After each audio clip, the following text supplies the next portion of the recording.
My senior year in high school, I used to cut Spanish class to go visit Mrs. Saylor during her prep period. My Spanish teacher never seemed to mind, and he had a rather rare way of showing how much he supported us as students. He'd give us the answers to the tests during the tests. So it was no wonder that just about every day I'd scoot down to an empty classroom where Mrs. Saylor was sitting there at a desk with a stack of essays and spiral notebooks of all colors. She'd been my 10th grade composition teacher, and we hit it off as the result of a persuasive speech I gave about Watergate. And in putting this speech together, I'd learned the word exonerated and felt like I'd found a silver bullet. I mean, who could ever lose an argument with the word exonerated in it? If President Nixon wishes to be exonerated, I said, adopting the tone of voice that I thought that I'd need as an attorney, he'll simply turn over the tapes. As I walked back to my seat, my classmates sat there with dead faces. Mrs. Saylor was astonished at their apathy, and she had to practically palpate them just to get two responses. "I'm sick of hearing about Watergate," said a redhead who was thin and wan and sour. I replied, "I'm sick of hearing about it too, which is why Nixon should just tell us the truth. If he has nothing to hide, he should have nothing to fear." "But he's our president," another voice protested. "You can't criticize the president." She'd graduate 2 years later as our class valedictorian. I threw myself against the back of my chair. Mrs. Saylor, still trying to keep the conversation going, did the best she could, but the bell rang, releasing my relieved classmates to sleepwalk into the hallway. I stayed after class, and Mrs. Saylor said, "You know, Eric, I'm with you. I don't know why people aren't just all up in arms about this." As the semester continued, I stayed after class more frequently, and our conversations went from politics to the news, to books, to movies, to religion.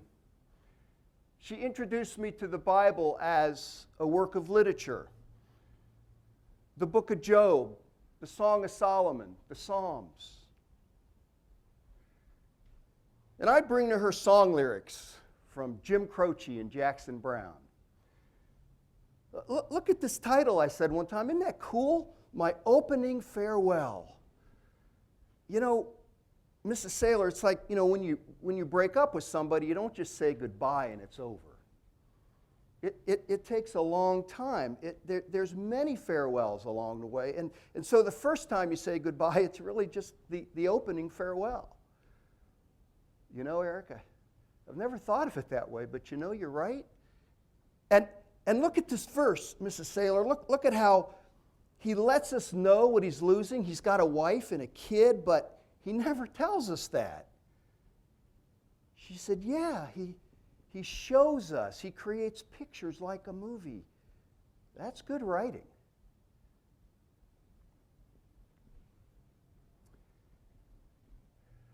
Mrs. Saylor looked to be in her 40s, and this was the 1970s, so her clothes closet was apparently a hatchery for white polyester pantsuits. Her contact lenses made her blink constantly like Lucille Ball slicing an onion. But over the previous summer, my passion for distance running was now being challenged by music, which I didn't understand. I hadn't touched a piano since I was 7 years old. Short-lived lessons. I had an elderly German woman who spoke broken English, and she got angry at me because I got a fingertip-sized smudge of peanut butter on the upper right corner of a page in my lesson book. Well, her strictness drove me away, but for now, for some reason, there was an involuntary, overwhelming pull to the piano. A friend of mine accompanied the school choir, and I asked her to show me a C chord and a C minor chord. From there, I learned other chords, progressions, key signatures, inversions. And when there was a song I wanted to learn, I'd try to pick it out by ear using the bass line to guide me. When that didn't work, I'd consult a songbook, and as long as the guitar chords were written above the staff, I could accompany myself as I sang along. I became kind of a rhythm guitarist on piano.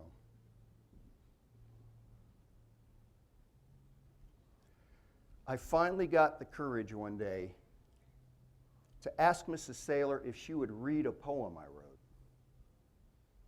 I put it down on her desk, and my heart was pounding. And it seemed like she took forever to read it and said nothing. I could feel my solar plexus tighten and felt that I had really made a mistake in asking her to read it. After a while, she looked up and she said, "Eric, is this your only copy?" "Oh, well, no, I can get another one if it..." "Well," then she continued, "will you sign this one for me?" I stood there looking at her blankly, not understanding what she was getting at. She says, "Eric, I'd like your autograph." Yeah, I let her know that I was onto the joke, except that her eyes remained insistent and sincere. "Eric, I might be glad I have it someday." Autograph. How do you sign an autograph? The only thing I knew was that my regular signature was not going to cut it. So I had to improvise, and I grabbed this pen, and I squeezed it so hard I think I pinched the ink right out of it. And writing from the bottom up, I wrote an E that was so tall and thin it looked anorexic, and my G was a hasty sketch of a 3-inch C-clamp. Not even her extreme politeness could hide that look on her face of, "What in the heck is that?" And I guess it had never occurred to me that she'd seen my regular signature scores of times on homework assignments. Well, awkwardness overlooked and forgiven, our talks continued. One day I ran into her in the hallway. It was empty, right outside my speech class. I said, "Mrs. Saylor, I know this sounds crazy, but I think I'm a songwriter. You know, one of the easiest things for any of us to do, particularly when we're in a position of authority, is to kill a dream by planting the seeds of doubt, often done very subtly, maybe by a tone of voice or an inflection. A songwriter.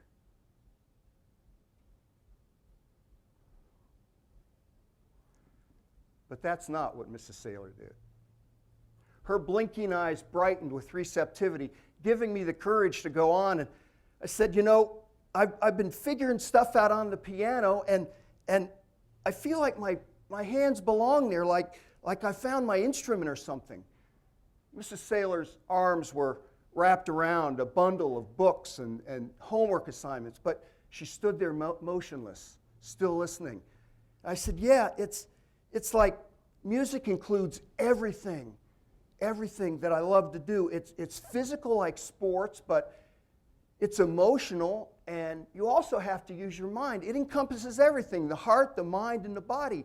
And now, you know, like with music and everything, you know how much I like to write and put music to it. And I don't want to sound stupid, but I think I was meant to write songs. Although I haven't written one yet."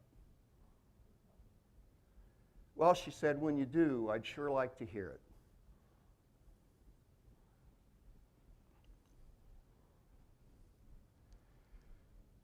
It never occurred to me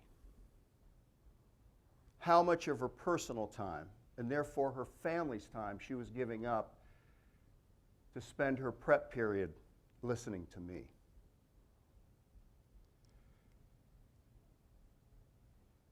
And yeah, I thanked her. I did, but not with the full measure of gratitude that she deserved.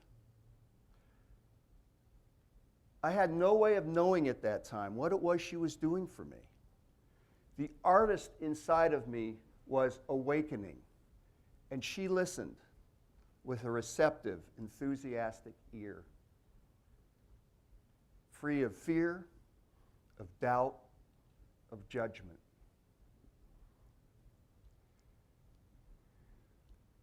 From time to time, if we're fortunate, we may encounter someone who helps us resolve the big questions. Who am I? Why am I here? What's my passion and purpose? How do I find meaning?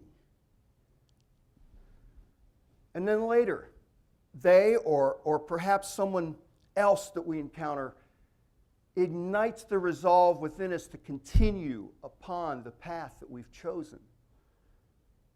Or perhaps more accurately, the path that chooses us. These people are almost never known to the world, but in our personal worlds, they become our true heroes.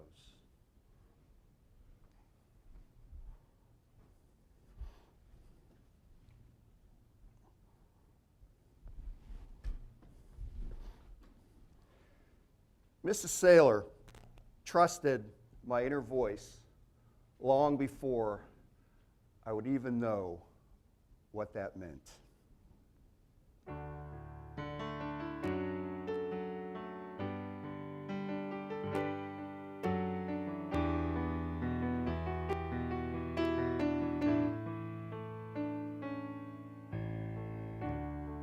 We hear so much about our heroes and how today they always seem to let us down.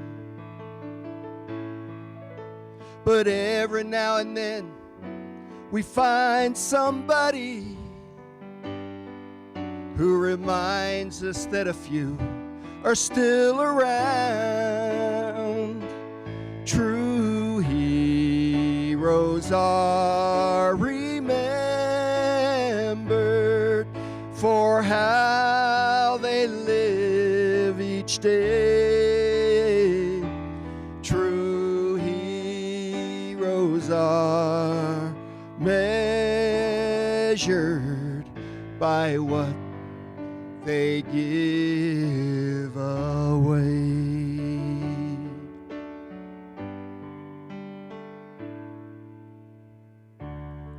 Now take a look at all our problems. So many voices calling out to me and you. True heroes are the ones who always answer just because it is the right thing to do. True heroes are remembered for how they live each day. True heroes are measured by what they give away.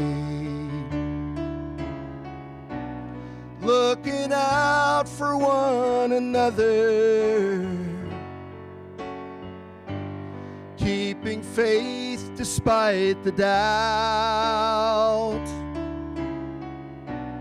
reaching out to help each other. Isn't that what life is all about?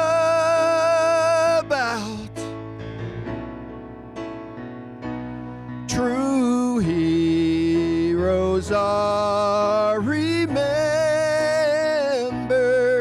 for how